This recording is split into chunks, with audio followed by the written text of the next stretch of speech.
بسم اللہ الرحمن الرحیم۔ شروع کرتا ہوں اللہ کے نام سے جو بے انتہا مہربان نہایت رحم کرنے والے ہیں۔ قل اعوذ برب الفلق من شر ما خلق ومن شر غاسق اذا وقب ومن شر النفاثات في العقد ومن شر حاسد اذا حسد۔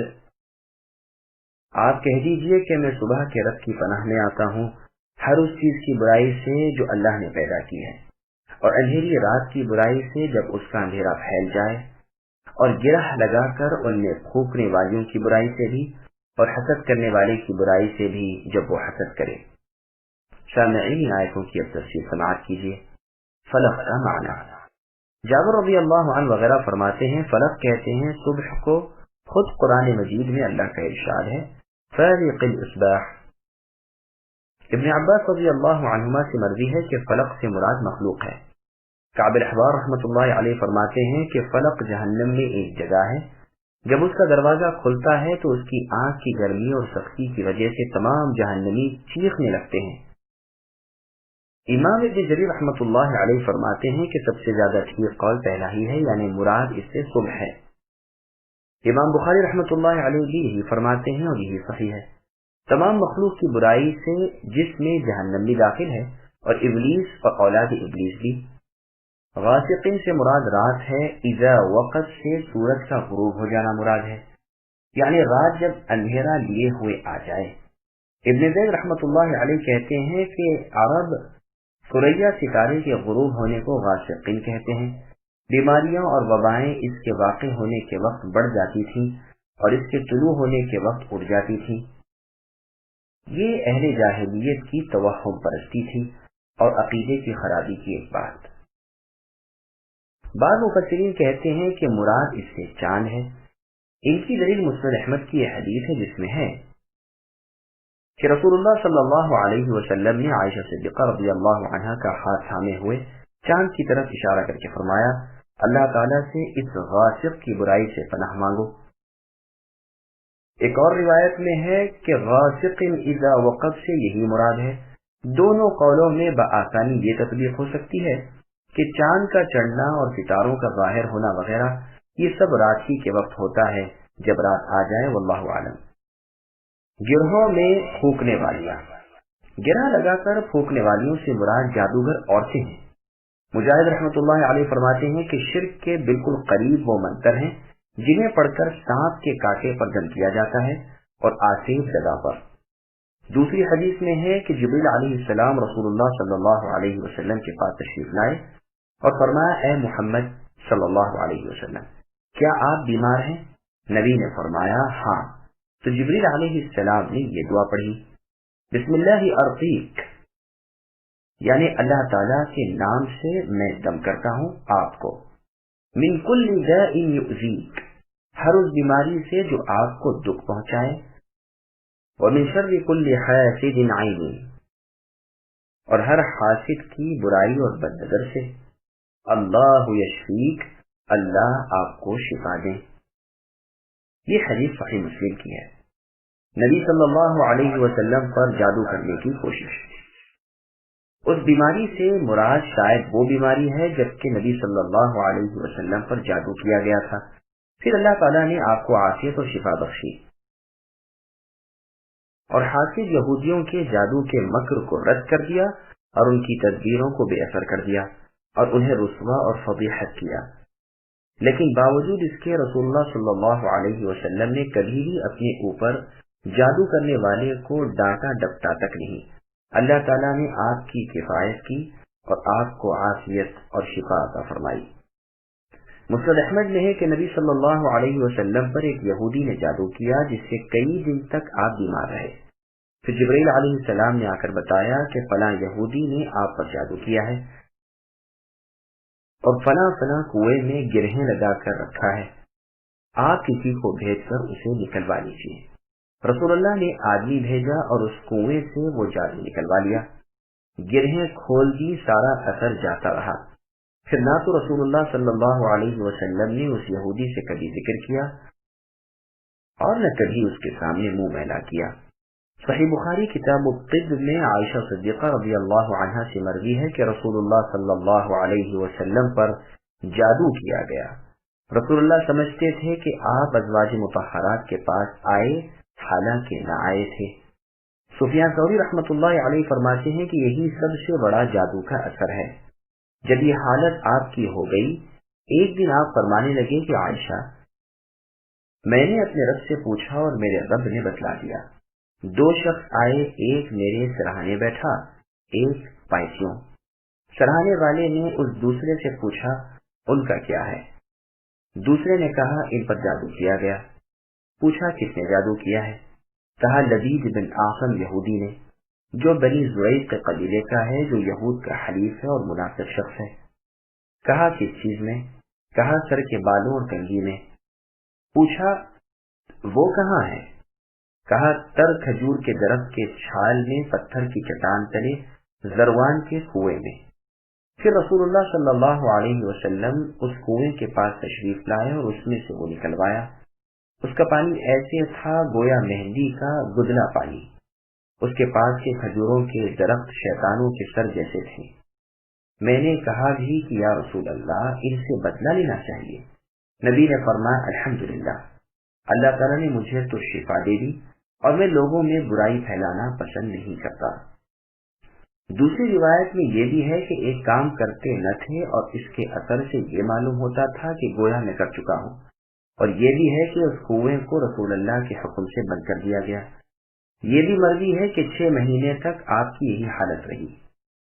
تفسیر ثعلبی میں ابن عباس رضی اللہ عنہما اور عائشہ صدیقہ رضی اللہ عنہا سے مروی ہے کہ یہود کا ایک بچہ نبی کی خدمت کیا کرتا تھا۔ اسے یہودیوں نے بہتا سکھا کر رسول اللہ کے چند بال اور آگ کی کنگھی کے چند دندانے منگوا لیے اور ان میں جادو کیا۔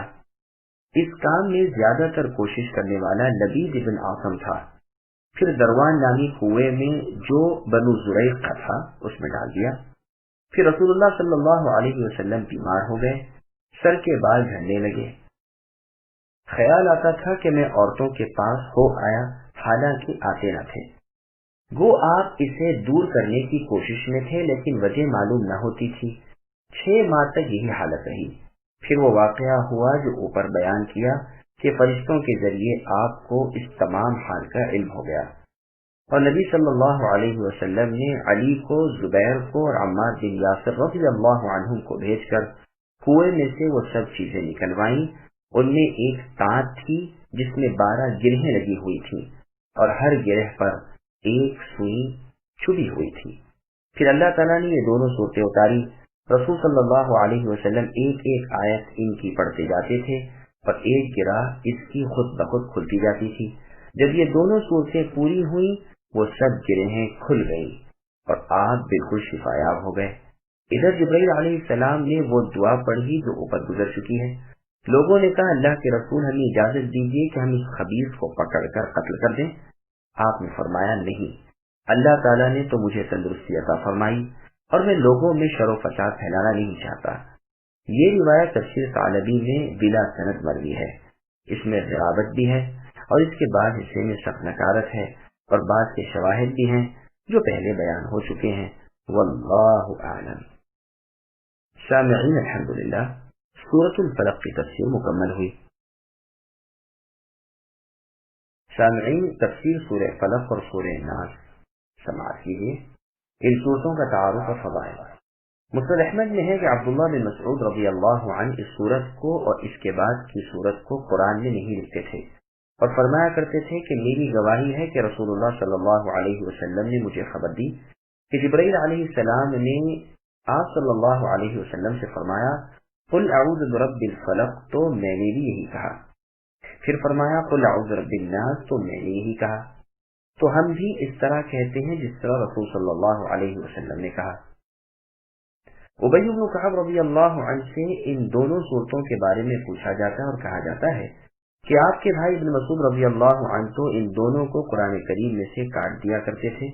تو فرمایا کہ میں نے رسول اللہ صلی اللہ علیہ وسلم سے سوال کیا تو آپ نے فرمایا مجھ سے کہا گیا کہو میں نے کہا، بس ہم بھی کہتے ہیں جس طرح رسول صلی اللہ علیہ وسلم نے کہا۔ مسند میں بھی یہ روایت الفاظ کے ہیر پھیر کے ساتھ مروی ہے۔ اور بخاری شریف میں بھی۔ مسند ابو یعلا وغیرہ میں ہے کہ ابن مسعود رضی اللہ عنہ ان دونوں صورتوں کو قرآن کریم میں نہیں لکھتے تھے اور نہ قرآن میں انہیں شمار کرتے تھے، بلکہ قاریوں اور فقیہوں کے نزدیک مشہور بات یہی ہے کہ ابن مسعود رضی اللہ عنہ ان دونوں صورتوں کو قرآن کریم میں نہیں لکھتے تھے، شاید انہوں نے نبی صلی اللہ علیہ وسلم سے نہ سنا ہو اور تواتر کے ساتھ ان تک نہ پہنچا ہو۔ ایک فائدہ کا ذکر، پھر یہ اپنے اس قول سے رجوع کر کے جماعت کے قول کی طرف پلٹ آتے ہیں۔ صحابہ کرام رضی اللہ عنہم نے ان صورتوں کو ائمہ کے قرآن میں داخل کیا، جس کے نسخے چوں طرف پھیلے، وللہ الحمد والمنہ۔ صحیح مسلم میں عقبہ ابن عامر رضی اللہ عنہ سے مروی ہے کہ رسول اللہ صلی اللہ علیہ وسلم نے فرمایا، کیا تم نے نہیں دیکھا کہ چند آیتیں مجھ پر اس رات ایسی نازل ہوئی ہیں جن جیسی کبھی نہیں دیکھی گئیں؟ پھر آپ نے ان دونوں صورتوں کی تلاوت فرمائی۔ یہ حدیث مسند احمد میں، ترمذی میں اور نسائی میں بھی ہے۔ امام ترمذی اسے حسن صحیح کہتے ہیں۔ مسند احمد میں ہے کہ عقبہ رضی اللہ عنہ فرماتے ہیں کہ میں رسول اللہ صلی اللہ علیہ وسلم کے ساتھ مدینے کی گلیوں میں آپ کی سواری کی نکیل کھانے چلا جا رہا تھا کہ آپ نے مجھ سے فرمایا، اب آؤ تم سوار ہو جاؤ۔ میں نے اس خیال سے کہ اگر آپ کی بات نہ مانوں گا تو نافرمانی ہوگی، سوار ہونا منظور کر لیا۔ تھوڑی دیر کے بعد میں اتر گیا اور رسول صلی اللہ علیہ وسلم سوار ہو گئے۔ پھر آپ نے فرمایا، عقبہ میں تمہیں دو بہترین صورتیں کیا نہ سکھاؤں؟ میں نے عرض کیا، ہاں اللہ کے رسول، ضرور سکھائیے۔ پس نبی صلی اللہ علیہ وسلم نے مجھے سورہ قل اعوذ برب الفلق اور قل اعوذ برب الناس سکھائیں۔ پھر نماز کھڑی ہوئی، نبی نے نماز پڑھائی اور انہی دو صورتوں کی تلاوت کی۔ پھر مجھ سے فرمایا، سنو جب تم سو اور جب کھڑے ہو تو انہیں پڑھ لیا کرو۔ یہ حدیث ترمذی، ابو داؤد اور نسائی میں بھی ہے۔ مسند احمد کی ایک اور حدیث میں ہے کہ عقبہ ابن عامر رضی اللہ عنہ کو رسول صلی اللہ علیہ وسلم نے ہر نماز کے وقت ان صورتوں کی تلاوت کا حکم دیا۔ عقبہ ابن عامر رضی اللہ عنہ والی حدیث جس میں رسول اللہ کی سواری کے ساتھ آپ کا ہونا مذکور ہے، اس کے بعد طرق میں یہ بھی ہے کہ جب رسول اللہ صلی اللہ علیہ وسلم نے مجھے یہ صورتیں بتلائیں تو مجھے کچھ زیادہ خوش ہوتے نہ دیکھ کر فرمایا کہ شاید تم انہیں چھوٹی سی صورتیں سمجھتے ہو، سنو نماز کے قیام میں ان جیسی صورتوں کی قرات اور ہے ہی نہیں۔ نسائی کی حدیث میں ہے کہ ان جیسی صورتیں کسی پناہ پکڑنے والے کے لیے اور نہیں۔ ایک اور روایت میں ہے کہ عقبہ رضی اللہ عنہ سے یہ صورتیں نبی صلی اللہ علیہ وسلم نے پڑھوائیں، پھر فرمایا کہ ان جیسی پناہ مانگنے کی اور صورتیں نہیں۔ ایک اور روایت میں ہے کہ صبح کی فرض نماز رسول صلی اللہ علیہ وسلم نے انہی دونوں صورتوں سے پڑھائی۔ سنن نسائی میں ایک اور حدیث ہے کہ عقبہ رضی اللہ عنہ نبی صلی اللہ علیہ وسلم کی سواری کے پیچھے جاتے ہیں اور آپ کے قدم پر ہاتھ رکھ کر عرض کرتے ہیں، اے اللہ کے رسول مجھے سورۃ ہود یا سورہ یوسف پڑھائیے۔ نبی صلی اللہ علیہ وسلم نے فرمایا، اللہ کے پاس نفع دینے والی کوئی سورت قل اعوذ برب الفلق سے زیادہ نہیں۔ نسائی کی ایک اور حدیث میں ہے کہ رسول اللہ صلی اللہ علیہ وسلم نے ابن عابس الجہنی رضی اللہ عنہ سے فرمایا کہ میں تمہیں بتاؤں کہ پناہ حاصل کرنے والوں کے لیے ان دونوں صورتوں سے افضل صورت اور کوئی نہیں۔ بس بہت سی حدیثیں اپنے تواتر کی وجہ سے اکثر علماء کے نزدیک قطعیت کا فائدہ دیتی ہیں، اور وہ حدیث بھی بیان ہو چکی کہ رسول اللہ نے ان دونوں صورتوں اور سورہ اخلاص کی نسبت فرمایا کہ چاروں کتابوں میں ان جیسی صورتیں نہیں اتری۔ نسائی وغیرہ میں ہے کہ ہم رسول اللہ صلی اللہ علیہ وسلم کے ساتھ ایک سفر میں تھے، سواریاں کم تھیں، باری باری سوار ہوتے تھے۔ رسول اللہ نے ایک شخص کے مونڈھوں پر ہاتھ رکھ کر یہ دونوں صورتیں پڑھائیں اور فرمایا، جب نماز پڑھے تو انہیں پڑھ لیا کرو۔ ظاہر یہ معلوم ہوتا ہے کہ یہ شخص عقبہ بن عامر رضی اللہ عنہ ہوں گے، واللہ اعلم۔ نسائی کی اور حدیث میں ہے کہ جابر رضی اللہ عنہ سے یہ دونوں صورتیں نبی صلی اللہ علیہ وسلم نے پڑھوائیں، پھر فرمایا انہیں پڑھتے رہا کرو، ان جیسی صورتیں تم اور نہ پڑھو گے۔ ام المؤمنین عائشہ صدیقہ رضی اللہ عنہا والی وہ حدیث پہلے گزر چکی ہے کہ رسول اللہ انہیں پڑھ کر اپنے دونوں ہاتھوں پر پھونک کر اپنے سر، چہرے اور سامنے جسم پر پھیر لیتے تھے۔ موطا مالک میں ہے کہ جب نبی صلی اللہ علیہ وسلم بیمار پڑتے تو ان دونوں صورتوں کو پڑھ کر اپنے اوپر پھونک لیا کرتے تھے۔ جب آپ کی بیماری سخت ہوئی تو عائشہ رضی اللہ عنہا معوذات پڑھ کر یعنی قل اعوذ برب الفلق اور قل اعوذ برب الناس خود آپ کے ہاتھوں کو آپ کے جسم مبارک پر پھیرتی تھی، اور اس سے قصد آپ کا آپ کے ہاتھوں کی برکت کا ہوتا تھا۔ سامعین، الحمدللہ سورۃ الفلق اور سورۃ الناس کا تعارف نیز ان دونوں صورتوں کی فضیلت کا بیان پورا ہوا۔